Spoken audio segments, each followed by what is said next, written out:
because of having listened to my co-panelists. And I agree very strongly with much of what they've said. I agree particularly strongly with Malcolm Hernlein when he talked about the need to go on the offensive. But I disagreed with one part of what he said there. He said Jews and their supporters should go on the offensive. And I want to come back to that point. I want to approach this debate not on the basis of who is to blame. That seems to me to be a no-brainer. Of course it's not the Jews or the State of Israel who are to blame for what's taking place. But my approach is to look at this from a different angle, which is not who's to blame, where is the fault, whose is the responsibility for what's taking place. It's what to do about it. And that's an entirely different question in which fault and responsibility don't come in. Now, I approach this, of course, from my particular background, and there's two aspects of that relevant today. One is a lawyer, and therefore more interested, more concerned, more knowledgeable perhaps about the legal issues, and also somebody coming from the UK. And the UK at the moment is depressing from this point of view.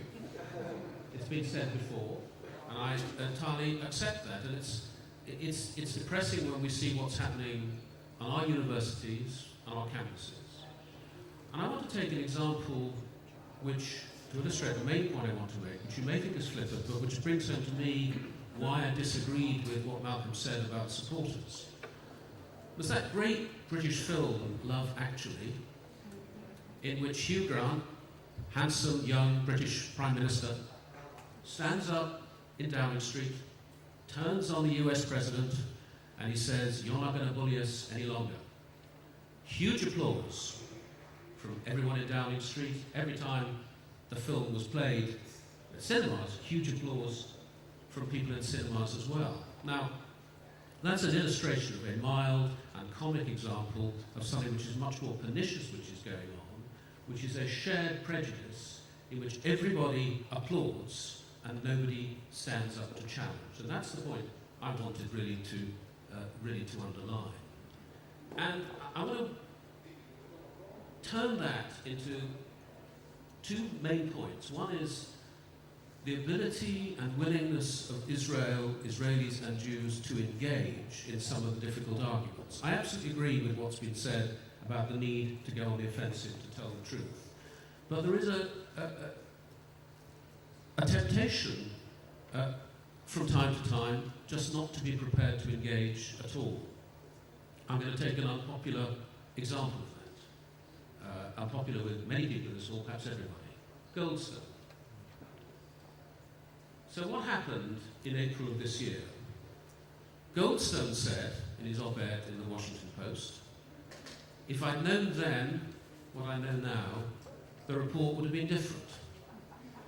Now, I don't agree with him about that. I think there was plenty of evidence there that he could have referred to, and it's not an excuse. And I can also see those people who say he managed doubly to criticize Israel because he criticized it also, not just for the original problems, but also then for being responsible for the report that was then authored. But there is another point that one needs to look at, which is what if there had been more engagement? What if the report had been different? And was it sufficient? Was it sufficient reason not to engage? Was the price that was paid for that actually worth paying? And my fundamental point is that one's got to engage with those issues, not just with the other major issues that the co-panelists talked about, but have got to be prepared to engage on the human rights, on the international law principles.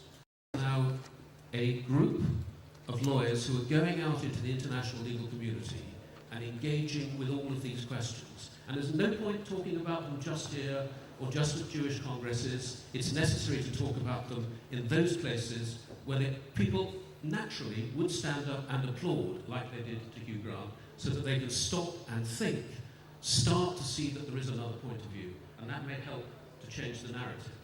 So that's back, I'm going to conclude at this point, back to Hugh Grant. It would have been a very different film if at the time he said what he did, some people would have applauded and others would have said, well, I'm not sure that's entirely fair. I'm not sure it's right. Yes, the US president is rude. he went about things in a very bad way, but actually maybe there's more to the point that he's putting forward. And when we get to the stage where not just our supporters, not just the Jews, not just Israelis are saying there's something different, that these legal issues are not to be addressed in that way, I think we may start to see some sort of an advance. Thank you.